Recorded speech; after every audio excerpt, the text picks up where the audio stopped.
How I created my own online coaching business, helping people around the world physically, mentally, and emotionally by providing a non-judgmental environment that encourages you to identify your everyday struggles and create practical solutions, all based on my story, my experiences, my struggles, my journey.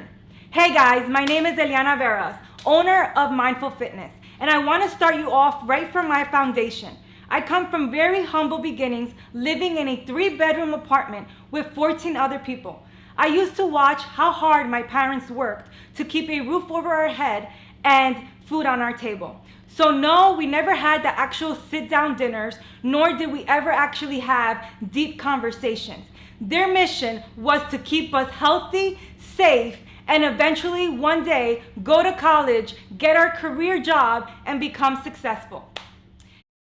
I remember early on in elementary school where I was constantly picked at, where I was called names. And I actually remember there was this one guy on the bus that would every day take the seatbelt and just beat me. And I never ever spoke up. I never said a word to anyone because I always felt that my voice didn't matter, that I wasn't going to be heard.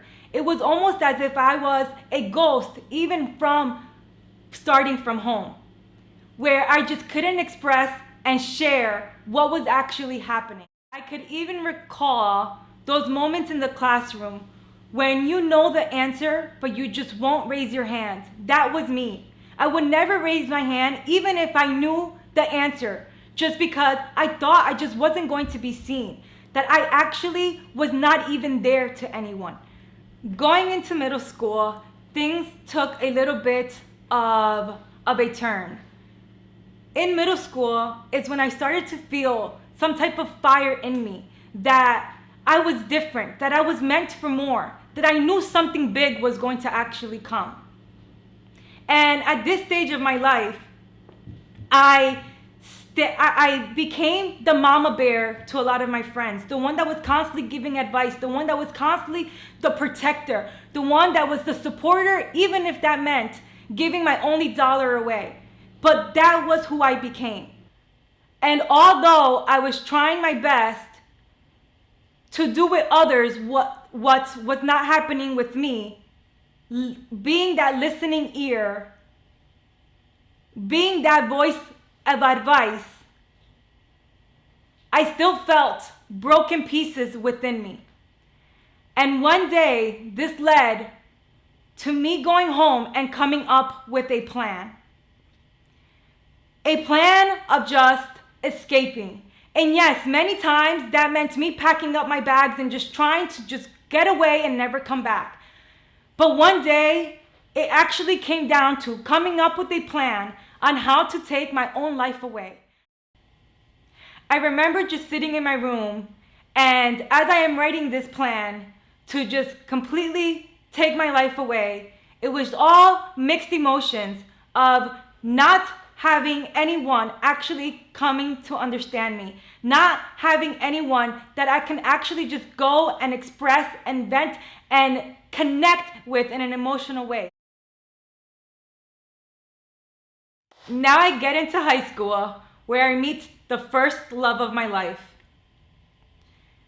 thinking that I am now in the most beautiful path, got the little butterflies in my stomach, but